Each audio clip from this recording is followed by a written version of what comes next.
Welcome to Wine by the Case, where we uncork legal insights one bottle at a time. So I wanted to point out, what's this in the background, Chris? That's got to be a stormtrooper. Even without my glasses, I can tell that's a stormtrooper. You want to see it up close? He's kind of cute. Look, he's like He's definitely kind of cute. One of those. Oh yeah, it's one of those old school style. I love it. I'm like trying to have more things than my tchotchkes in the background. I got lots behind me. You know, I know Jeremy's video game obsession and Pac-Man, and you'll see some Star Wars stuff kind of tucked in here and there. But we have got a lot to talk about today. There's just some crazy stuff going on in the world, is there not? Particularly related to a case up north that is just the hot topic for everybody. I have to tell you this, Alexis. I was at the Department of Homeland Security yesterday on a client issue. The people in the lobby there were talking about the case that we all know about, and that is Lindsay Clancy. And just to give our listeners, although I can't imagine there's a soul that is anywhere that's going to be listening to our podcast that doesn't know anything about this, but just a quick overview. Lindsay Clancy is a mother. She was the mother of 3 small children, 5 and under. And 3 years ago, she murdered her 3 children and is currently on trial for that, and up in Massachusetts. And she is claiming, not guilty by insanity, and that is going on. And there's been a lot as just an added little layer. It's based on postpartum. And we know that, and she is a rock star attorney. His name is Kevin Reddington. He's 75 years old, Chris. And I keep telling Bruce that you've got plenty more years in you. And he is beyond the age. I mean, the age has nothing to do with this man. He's sharp. amazing. He is sharp, and he is pointed, and he is direct, and he's pretty much unflappable, but he gets righteously indignant when he needs to. So I love it. Well, I mean, and I got to tell you, and I don't like to, I have a hard time, and you probably too, from a trial attorney perspective, second guessing strategy of another attorney. And this is going to be 2 parts, because right now we're going to talk about the conspiracy end of it, but we're also going to dive into other. But I do want to say, from a personal standpoint, I don't like the prosecutor. Really, she creates disgust for me. And this isn't necessarily an opinion as to her lawyering skills.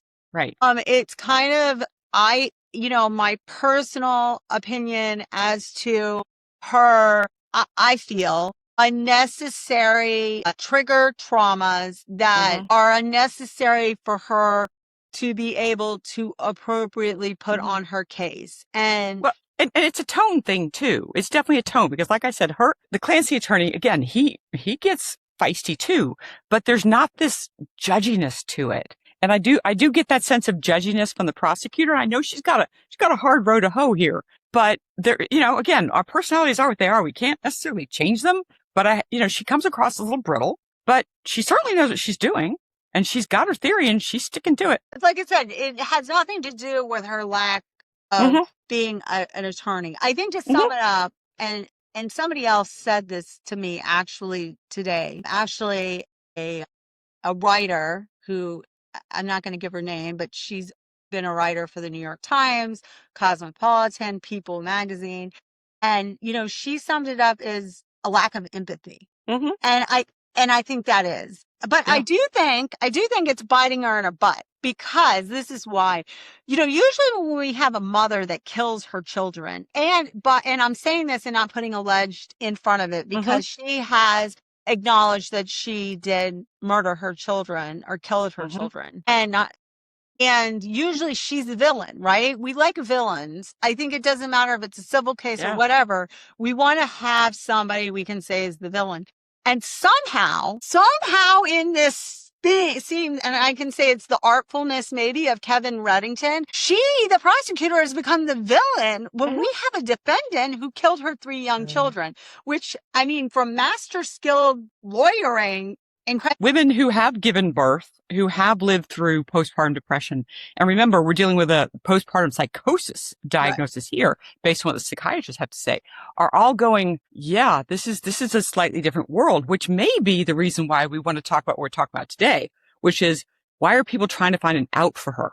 They're not even finding the internet is going insane. Right. That's what I said. They're wanting to find an out for her to not be prosecuted because there's conspiracy theories that she actually didn't kill the children. Right. But it's not just a conspiracy theory that she didn't actually kill the children. They are pointing the finger at the husband. Mm-hmm. The internet is fire. I mean, people that the husband did it. And line at Whole Foods the other day, I'm listening to somebody go, well, what about the watch? What about the watch? And I'm like, what about the watch?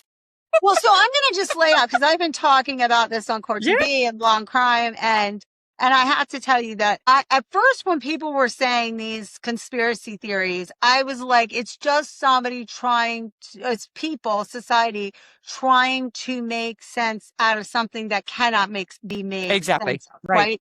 But once I started... Since the beginning of time. Right. And I was on Scandal with Sierra, and she did a whole segment on conspiracy. And so I did a deep dive in it in preparation for that.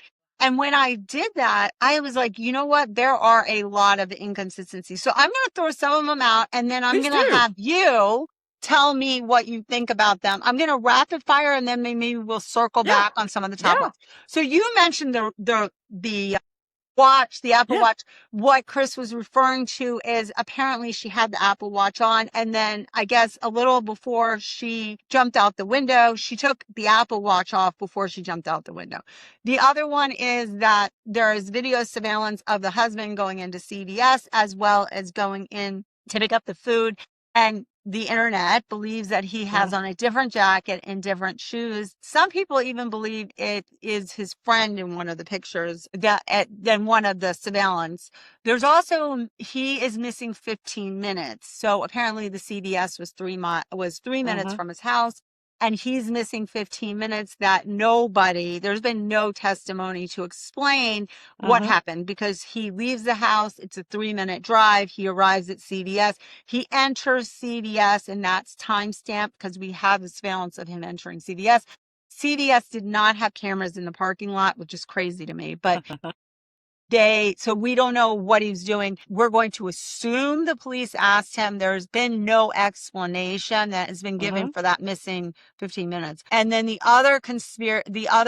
there's another inconsistency that he testified that there was an email that was sent out, a work-related email at a specific time, that he wasn't supposed to be at the house, but it was from his Surface Pro, and his Surface Pro was in the basement of the house where they found the dead children. The other thing is that there was some call, he spoke to her on the phone, and the tight time frame from when he allegedly left the house, which was about 5:15 to when he came home around 6, as well as the fact that he says he came home, and I don't want to go through all of the step by step, but he basically entered the house, went in ended up going upstairs, seeing there was blood in the bedroom, and the window was open, went outside to look for her, and she said, he asked where the children were, and she said that the children were in the basement. The problem is she cut her throat. And the problem is all the medical people that showed up said she couldn't talk. And the other problem was that and then there was a delay in him calling 911. And he was saying that it was because he wasn't able to make the call on 911, but their 911 system, it doesn't matter whether you're on Wi-Fi or cell, even if your phone isn't working, you can call 911. And then the other major inconsistency on the 911 call, she can be heard gurgling because she cut her throat, gurgling, but there's no words. But he's saying she told him that the kids were in the basement. The basement. And here's the last one, and then you can circle back and pick the one you want to address first. A lot. There's no DNA on any of the exercise bands. None of her DNA is on any of the exercise bands that she used to kill the children. That's So, a so lot. I, So and there, and be this cumulative, and also, so, yeah. this took place in Massachusetts, and because of the Karen Reed case, which some of our Right. listeners may or may not know, and there's civil lawsuits about an investigation by the Department of Justice of this one Massachusetts police department. There's also like, okay, how much can we trust as to what we're Yeah. getting? Yeah.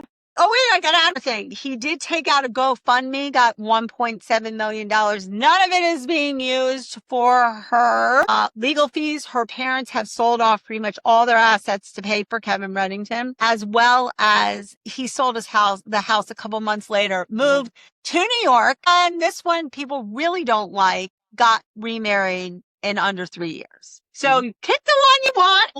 Let's go rapid fire. Yeah, I got to start with the Apple Watch because, I don't wear a watch. I already have a problem with the cell phone beeping. So if it was on, I would see no reason. People live in those things. They shower in those things. They sleep in those things. Why would she take it off to throw herself because out the window? My comeback to that is she slit her wrist. The Apple Watch is on the wrist. Yeah, but from what I heard in the line of Whole Foods, that it was her attorney and the husband who found the Apple Watch in a drawer in her bedroom. The Apple Watch was but remember, they do believe she slit the wrist and the neck in the bedroom because there's blood all over the bedroom. Yeah, so she took it off and put it in a drawer before deciding to kill herself? Well, also, she moved a bed. She moved the bed after... based on the blood splatters after she had slit her wrist in her. And the fact that the police didn't find that in their first investigation of the room, that goes back to the lack of trust in the police also. But, there was apparently a theory that the prosecution was going to go with she was faking her suicide attempt. Oh, no. They did do that. And so what happened was that the prosecution, who this woman, by the way, we're going to get to the bows, but this woman... the prosecutor was 100% putting on testimony about the faking of, and to the point where the judge said to her, "Are you insinuating she stages?" Now, we didn't tell listeners, those who aren't familiar, she is paralyzed. Lindsay Clancy is paralyzed. She's sitting in the courtroom in a wheelchair. So and then she backpedaled that. But another thing, as you're fired, which I want you to hit at the end to put a bow on it. Apparently she is wearing a bow, the prosecutor, in court after it came out that the 5-year-old loved bows, which I have to tell you is trauma triggering, not just for the defendant, which I don't agree with that type of lawyering, but also I wouldn't take that approach. I think it's triggering to the jury. I believe anybody over the age of 12 should be wearing a bow. Well, I'm going to tell you, when I first saw her in the bow, I was like, oh my gosh, she just has poor taste in clothes, right? Yeah. And I'm like, and we don't want to judge other attorneys by what they wear or other women. But then when I realized when I made the connection with the bow, and I was like, maybe I'm, you and I, like, this is our job. So I'm like, am I trying to see something? And the details matter. I mean, I sometimes care about what stamp I put on an envelope that I send to opposing counsel. Okay. So I heard a psychiatrist talk about this. She said that, in her opinion, she was on the internet, and she said, in her opinion, was an intentional trauma trigger for the defendant. And she said she would not be surprised if there's a Netflix documentary where this prosecutor is on there saying that she was there and wore that and in solidarity with the 5-year-old daughter. Right. And that she has PTSD and now she's traumatized and she was there and she's going to take ownership of that trauma. Right. Again, I just find it very weird that you put the watch back in a drawer. I mean, to me, you throw it out the window. If you're about to throw yourself out the window, throw it on the ground. Well, even with all the explanations, there's a guy out there who does some fabulous TikToks, and that's Gregisms. And he was joking about how everyone's become a forensic expert as a result of this case, because they're poring over the video and how many seconds are missing. And just as importantly, that notion of why would you change clothes to go from one store to the other? I don't think he did. So I don't like crimes. But here's the thing. I looked at that video. really hard.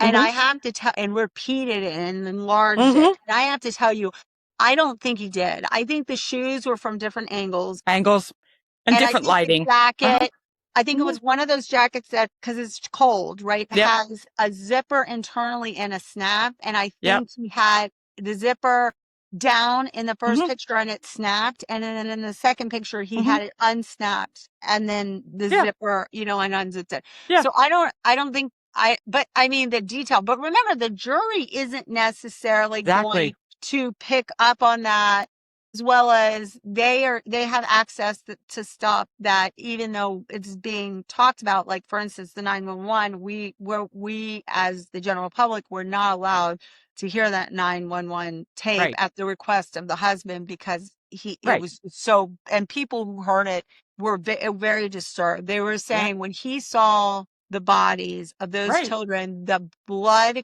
he's like, you can't even replicate that. Right. He goes, that noise comes from Primal. such, Yeah. right. It was primal, and it's not an Mm-hmm. act. You can't replicate that. But if No. you hear Mm-mm. somebody do it, Yeah. you can identify it. Mm-hmm. So, okay, so let's throw out some other ones. Grab another one. Your top one is the watch. I wouldn't put that at my top. I just, everybody I know who has one of those watches, they don't take it off for anything. I can understand taking off for because, it says monitoring her heart and all this other stuff. She takes off to slit her wrist, but she puts it carefully back in the drawer. That makes no sense to me. It's like, you don't care at that point. Just drop it. So the other thing that just really is, to me, highly problematic is the notion of saying, well, she told him the kids were in the basement, because she did slit her throat. They were looking at, like, for the whole notion of the attempted suicide, they were measuring her scratching herself. I'm like, yeah, then she realized she couldn't do it. So she threw herself out of a window. What about that is someone faking suicide? Well, so I was on with a medical examiner who had testified, not at this trial, but had testified at similar. And she said that those injuries were conducive. Though somebody who actually was successful could have had similar Mm-hmm. injuries, like the depth and the way. And she also said, when you go and cut your own wrist, people think it's like something out of the movie, but Right. there is generally jagged lines. Yeah. Like, it's not generally a smooth, like people Mm-hmm. think. It generally is a jagged Yeah, because type it's not of. like you're doing it to yourself. So there's still that self-protection if you don't want to hurt yourself too badly, even though you're trying to hurt yourself. There's that, the self-preservation All thing. right, well, tell me some. The other one is the husband getting married in 3 years when he's Do you think experienced. that's bad, though? Do you think that's bad? 3 Well, years. It wasn't 3 months. The traumatic event. Well, again, I mean, in 3 years, he had a chance to woo his new doctor wife and marry her. No one should step in and say, well, that shouldn't be how you grieve. I just don't know how he was through the trauma enough to be able to say, I can move on with my life. I mean, to me, that's the shocking part. A lot of people are hung up on that. And I have to say, I'm not so hung up on that, because I think people react, Absolutely. react They to do. trauma. Some people go into hiding, and some Yeah. people go into distraction. Yeah. And some people compartmentalize and go, okay, lock and key. And again, I'm not judging that, but as far as a conspiracy theory, it does sort of stir the pot on were you in New York a lot? What were you doing in New York? Why weren't you paying attention to your wife saying, I need help, allegedly? Well, he was in New York 2 months before, but for work. Mm-hmm.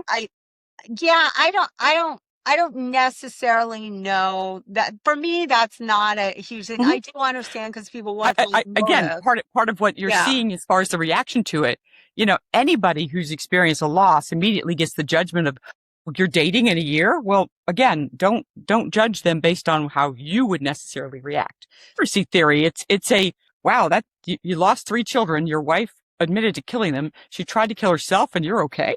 Well, 3 years is a long time. I mean, Chris, 3 years, not 3 months. I know, but it is just, it's why I think that conspiracy theory is alive and well. Because and people also look at it and go, sold the house, but who wants to live in a house where you're 3 Oh, God, no. Yeah, right. So, I mean, I don't get that. And then, and then the other thing, they're like the GoFundMe. I mean, I'm a little, because he was allegedly, raising the money for the GoFundMe was for her medical bills. She had insurance, mm-hmm. and also to bury the kids. And he did have to bury the 3 kids. He got 1.7. Where did the other money go? Because he's not paying. He did not use it to pay for allegedly her legal expenses, to the point where, and by the way, we're saying this a lot of this is on what the internet is saying. So take some of it with a grain of salt, but the internet is mad about it because they're saying that her parents have now had to liquidate their retirement, sell their house, everything, to help pay for it. And to the point where people on the internet want to either start a GoFundMe or contact Kevin Reddington's office as to how they can write a check to help pay for our legal expenses. The one snippet I saw the other day that just really, and we'll be talking more about this on the next one, was when, he said she threw herself out of a second-story window. She wanted to die. Frankly, she wants to die right now sitting here. So did you know? We said that. I was like, I believe that. I believe she's sitting there going, I don't want to be here. But that's also odd too, because she was face up. She's face up on the ground. No, but if you throw yourself out the window, you're probably going to be face down. It depends. People turn reading. She talks about how much she wants to be a good mother and how she's doing the reading and all these other things. But I think, again, I'm going to pull out the wine for today, which is a really perfect one because it's tribunal. Okay, this is perfect because that's what we've got. We've got a tribunal going on, and the jury is the one who ultimately gets to decide this. But this is a Trader Joe's special because I couldn't resist the name. You know it's Trader Joe's because it says red wine. Well, with that being said, Chris, you have to hurry up with this because I would like to get to my happy hour. Yes. Before I can't get a seat there to have my glass of wine because you're only drinking it. So quickly take a sip of it and tell us on what scale it is, and comment below. Tell us what conspiracies you do or don't believe, or what you think should happen. What do you say? It drinks like a $10 wine, but it's not bad. I mean, it's a random. I gotta get to my happy hour. I give it a 6. If I give it a 6, I give it a 5. Give it a 5. See you next time.